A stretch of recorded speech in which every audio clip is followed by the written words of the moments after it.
Family that became so notorious that police were forced to create a specialist team in order to try and take back control of the streets in which the gang had taken over. The G family were a very notorious crime family that grew up on the dangerous Grisdale estate, which can be found in Everton. Darren and Daniel G were very well known on the estate and part of the larger family, which included their other siblings Billy, Ian and Stephen G. In particular, out of all the brothers, Daniel and Darren G had both become involved in very serious crime at an early age.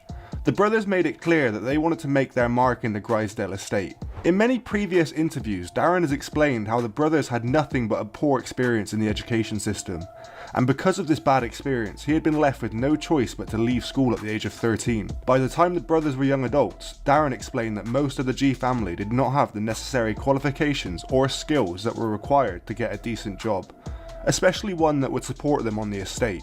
Just a few miles to the north of the city centre, Everton's Grisdale estate had been turned into an extremely dangerous drugs market by the brothers in a quest to make money and gain control. The brothers and their extensive criminal activities left the police with no choice but to task an independent team with the job of taking down the G organisation. Ordinary families who wanted no part in crime had no choice but to look the other way as crimes were committed on a daily basis. And once the G family realised that the local residents had lost all faith in police, it only got worse.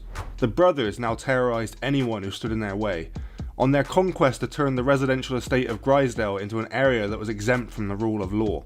The Grisdale estate was home and stomping grounds for the G brothers.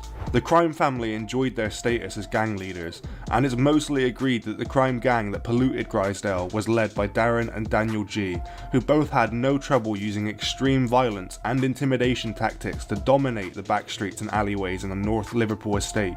The brothers were always associated with very serious violence and had also made a lot of money drug dealing. The leading members of the G family understood the game and became employers as well as enforcers to people who resided on the estate. The G brothers had surrounded themselves with many people that they had grown up with and knew they could trust. The brothers and their criminal gang had reportedly used the profits that they had made from selling drugs in the local community to buy more loyalty, protection and better security. It was also reported that the G brothers paid children to be on the street corner rather than go to school. These young foot soldiers were paid large sums of money to give more incentive to be willing to participate in the criminal activities of the gang. The brothers created an extensive criminal network in and around Grisdale estate, one that became so big that many reported it was a common sight to see mums and dads selling drugs around the clock. The worst thing about this was mums and dads would have the kids with them